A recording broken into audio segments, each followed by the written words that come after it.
आगामी विधानसभा झारखंड में जो होने वाली है उसको मद्देनज़र रखते हुए हम पूरे झारखंड में ऑल इंडिया तृणमूल कांग्रेस की ओर से राजधानी रांची के प्रदेश कार्यालय में एक संवाददाता सम्मेलन को आयोजित की गई एवं संवाददाता सम्मेलन के माध्यम से इंडिया गठबंधन के तहत चुनाव लड़ने की बात कही। तृणमूल कांग्रेस का कार्यकारी अध्यक्ष फिल्मोन टोपो ने प्रेस वार्ता कर बताया कि विधानसभा 2024 चुनाव में तृणमूल कांग्रेस से झारखंड में अपना प्रत्याशी उतारेगी। उन्होंने कहा कि झारखंड में 30 से 35 विधानसभा क्षेत्र पर तृणमूल कांग्रेस प्रत्याशी उतारने पर विचार कर सकती है, लेकिन अगर लोकसभा चुनाव के तर्ज पर इंडिया गठबंधन चुनाव लड़ती है तो गठबंधन में 10 से 12 सीटों पर अपनी दावेदारी पेश कर रही है। तृणमूल कांग्रेस ऐसे सीटों पर गठबंधन में चुनाव लड़ेगी जो बंगाल से सटा हुआ एरिया है। जैसा कि आप लोग जानते हैं कि वेस्ट बंगाल हमारा टीएमसी का बेस्ट है और हम झारखंड में जितने भी वेस्ट बंगाल से लगे हुए जो क्षेत्र हैं जहां बंगाली भाषा में लोग अपना जीवन यापन करते हैं और यह बड़ा ही भौगोलिक दृष्टिकोण से अगर देखेंगे तो झारखंड और वेस्ट बंगाल का जो बॉर्डर क्षेत्र है वहां पर हमने जो सर्वे किया है वहाँ के लोगों को के दिनचर्या को देखा है तो वो भले वो झारखंड में रहते हैं लेकिन वो जीते हैं वेस्ट बंगाल में, क्योंकि वो बंगाल से बहुत प्रेम करते हैं और बंगाल में ही उनकी शिक्षा होती है। जब झारखंड में रह कर के भी बीमार होते हैं तो वो वेस्ट बंगाल में जा कर के अपना ट्रीटमेंट करते हैं। व्यवसाय भी जो है हमारा है वेस्ट बंगाल में ही जा कर के होता है। हमारी जो रोज़मर्रा की जो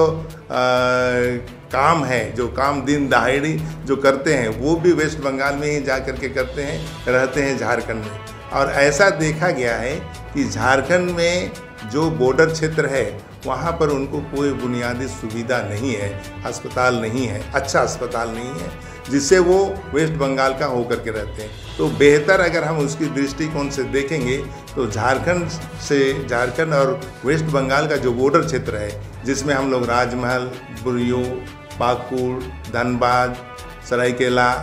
ऐसे जगह में जो है हम लोग नाला ये क्षेत्र के लेकर साथ साथ हम लोग जो है लोहरदंगा और सिमडेगा ऐसे हम लोगों ने निर्णय करके रखा है जहाँ पर हमारी पकड़ है। लेकिन हमारा जो मेन पकड़ है वो वेस्ट बंगाल बॉर्डर में है, तो हम बॉर्डर क्षेत्र के जितने भी विधानसभा क्षेत्र हैं उस पर हम ज़्यादा तवज्जो देंगे और उस पर ही हम लोग ज़्यादा जोर देंगे। आगामी विधानसभा झारखंड में जो होने वाली है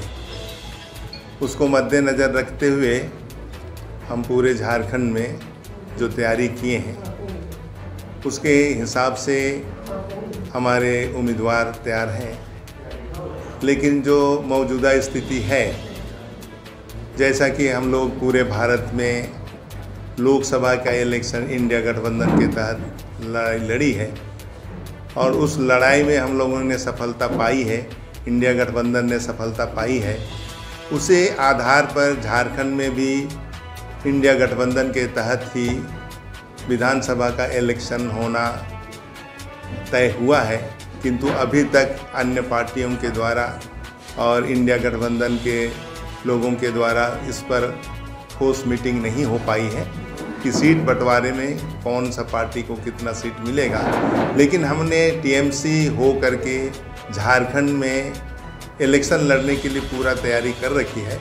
और जैसा कि यहाँ का सीट है उसमें अगर वह इंडिया गठबंधन के तहत अगर लड़ाई होती है तो अलग सीट होगा और इंडिया गठबंधन एक साथ होकर के अगर लड़ाई नहीं लड़ती है, इंडिविजुअल पार्टी अपने अपने तरीके से अगर लड़ाई लड़ेंगे तो टीएमसी भी झारखंड में 30 से 35 सीट पर विधानसभा का इलेक्शन लड़ेगी। और यदि इंडिया गठबंधन बैठ कर के सीट निर्णय करने की बात अगर रखती है और उसी हिसाब से जैसा कि लोकसभा लड़ा गया अगर ऐसा होगा तो उस पर हम 10 से 12 सीट पर अपना अधिकार दबदबा रखेंगे। उसी तरह से हमने पूरे झारखंड में तैयारी की है। आज का मुख्य हमारा जो ये प्रेस कॉन्फ्रेंस करने का मतलब है कि हम झारखंड में आने वाले इस विधानसभा में सशक्त रूप से इलेक्शन लड़ेंगे और आने वाले समय में जब झारखंड की सरकार बनेगी तो टीएमसी निश्चय ही उसमें भागीदारी होगी। उसी मुद्दे को और उसी बात के तहत हमने पूरे झारखंड में तैयारी कर रखी है और हमारे प्रत्याशी जो विधानसभा के इलेक्शन लड़ेंगे मुस्तैदी से काम कर रहे हैं, हमारे वर्कर मुस्तैदी से काम कर रहे हैं और हम यहाँ पर झारखंड में दीदी का झंडा गाड़ेंगे, सरकार में शामिल होंगे।